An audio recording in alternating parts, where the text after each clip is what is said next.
For 13 years, the family of a quadruple murder prayed for answers. Who shot their loved ones and why? Little did they know, the day after that prayer, their answers would come from behind this fence.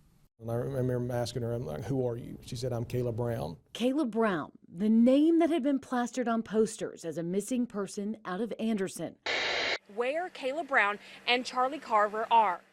A name suddenly spoken by a girl found chained and locked inside a shipping container on 100 acres in Woodruff, nearly 3 months later. You're sitting here going, did I just step into Hollywood on a movie set? A padlock chain around her neck, her ankles shackled together and chained to one end of the shipping container. She was given dog beds to lay on, a 5-gallon bucket for a bathroom, and just pieces of crackers and moldy cheese. That was all she had to eat. Todd Colehep shot Charlie Carver 3 times in the chest, wrapped him in a blue What tarp, kind of monster would do this? Something straight out of Hannibal Lecter. Here's this girl chained up like a dog in the back of a container.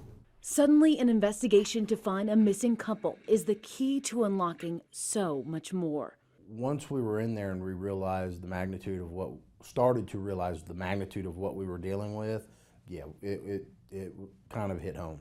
As investigators were rushing Kayla to the hospital, a well-known real estate agent was being interviewed at his home and more. Hello, how you doing? Doing well. Oh, good. The time that she spent with him and the rapport that in his mind they developed and the information that she gave initially on that recorded video, we wouldn't have known to ask some of the questions we did. Inside this disheveled bachelor pad, investigators began to break down the inconsistencies in Todd Colehep's story. Like, why was a couple from Anderson on his Woodruff property the day they were reported missing? And as Todd told his story, so did Kayla, giving investigators the very name they needed to crack a cold case. Kayla Brown said he told me he killed these people at a motorcycle shop. That started snowballing. 3 days later, on the anniversary of 4 people being gunned down at the Superbike Motorsports, the answer those families had been waiting so long for finally came.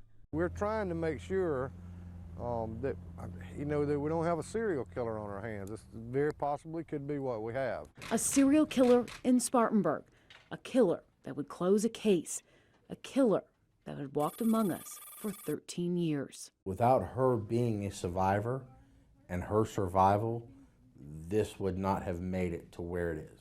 I think Kayla Brown was left alive for this reason right here. How else do you explain it? Could one woman held prisoner for 3 months really hold the answers to 3 separate murder cases? That's what deputies would work to find out over the next few days, including discovering Todd Colehep's chilling past, well before this property was ever a thought.